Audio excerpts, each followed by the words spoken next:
Y no ha sido tan frecuente tampoco, ¿no? Pues una vez al mes o cada vez que se producía un hecho importante, tanto positivo como negativo, ¿no? Por ejemplo, después de el ataque a Tarata, por ejemplo, después de la captura de Yovaca Pardavé, ¿no? Así circunstancialmente. No es que uno iba todas las semanas, todos los días a despachar en el SIN, no era así, porque ya les he dicho que la DICOTE no dependía directamente del SIN, había una relación fáctica, ¿no? Muy bien. General, ¿es cierto que usted asumió una actitud de defensa de Vladimiro Montesinos en circunstancias en que el narcotraficante Demetrio Chávez Peña-Herrera, alias el Vaticano, hizo algunas acusaciones contra Vladimiro Montesinos Torres? No, doctor, no. Voy a hacer un relato breve sobre cómo ocurrieron, cuál fue la secuencia de los hechos. Un día yo conversaba en mi despacho con una persona que no quiero mencionarla porque pertenece a la prensa, pero es una persona de mucha credibilidad, y recibí una llamada del general Briones, a la sazón ministro del Interior, y me dijo que sí podría yo dar unas declaraciones el día domingo en los programas dominicales, en uno de ellos, ¿no?, sobre este tema de Vaticano, que decía que le daban Vladimir Montesinos $50,000, no sé cuánto. Yo le dije muy respetuosamente que yo no conocía nada de ese asunto, porque en ese momento yo era inspector general, ¿no? Y no tenía ninguna relación con ese problema.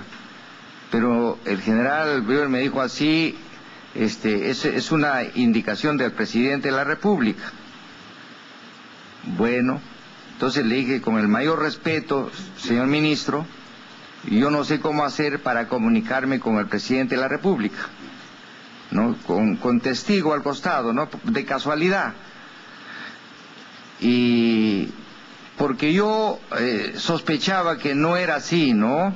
Que de repente era Vladimiro el que indicaba esto. Pero minutos más tarde, con sorpresa, recibí una llamada del ingeniero Fujimori y me dijo lo siguiente, que que estaba en campaña la oposición contra el gobierno, que había una campaña contra el gobierno, y que en ese contexto se presentaba la figura de Vaticano, que era un invento. El ingeniero Fujimori lo recordará que yo le dije que no conocía el asunto, no el detalle, ¿qué iba a hablar si yo no conocía nada sobre eso?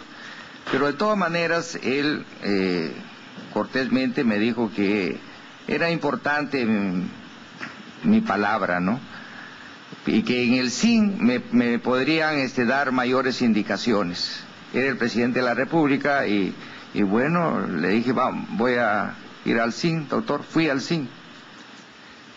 Y me esperaron en una sala donde se encontraba Vladimiro, se encontraba Rafael Merino, se encontraba el presidente del Consejo Supremo de Justicia Militar, Guevara, ¿no? El general Guevara. Guido Guevara, gracias, doctor. Y no sé qué otros asesores más, ¿no?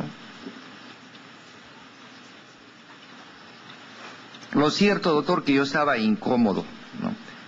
Pero era una indicación del presidente de la República.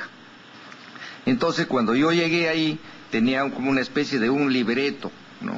Preguntas y respuestas, preguntas y respuestas.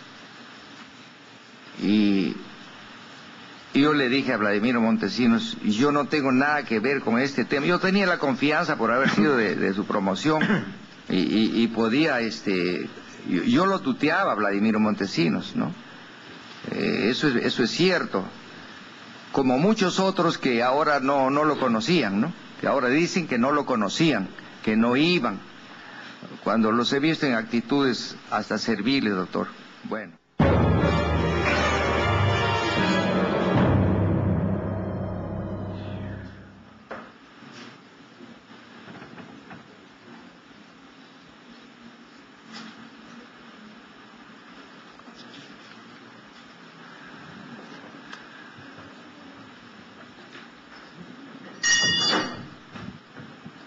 continuamos con la diligencia, con la audiencia. Señor fiscal, siga usted. Muchas gracias, señor presidente. Testigo, una pregunta para ingresar al tema relacionado con el destacamento Colina. ¿La inteligencia implica solo la búsqueda de la información para llegar a establecer la verdad?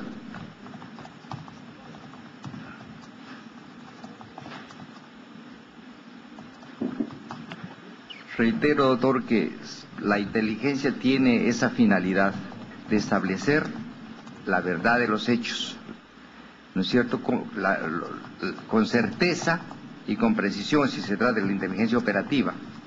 Ahora, si nos preguntamos ¿para qué sirve la inteligencia? Eso depende de quién la va a utilizar. La inteligencia, por ejemplo, se hace para también realizar operaciones psicológicas. ¿Cómo se puede hacer operaciones psicológicas si no se tiene información de la o de la situación, ¿cierto?, para poder hacer unas operaciones psicológicas adecuadas, saber cuál es el pensamiento de Sendero, en qué etapa están, cómo va el estado moral de Sendero, en fin, ¿no? La inteligencia también puede servir para muchas otras cosas más. Es como que si a uno le dan un arma, ¿no es cierto?, y con esa arma ya el operador sabe qué hace, qué va a hacer, ¿no? ¿Qué va a hacer? Incluso puede llegar a matar, ¿no? Pero porque ya sabe dónde está el enemigo, quién es el enemigo, si qué es. O sea, la inteligencia, doctor, depende de quién la utilice, ¿no? ¿Para qué la utiliza? En la inteligencia también hay límites, doctor, así como un poco entre la ley y la ilegalidad, también hay límites por la parte ético-moral. No nos olvidemos, en la época de los nazis, ¿no es cierto?, había un Heydrich que no le importaba nada y la inteligencia la utilizaba para fines crueles, y había un almirante Canaris que era más escrupuloso en el manejo de las informaciones, ¿no? Se depende también de la personalidad de quien va a utilizar la inteligencia, ¿no? Es importante lo que acaba usted de manifestar, porque efectivamente hay frenos, ¿no?, que pueden estar marcados por la ética, la moral, pero también no hay fronteras si es que se rebasa esos límites.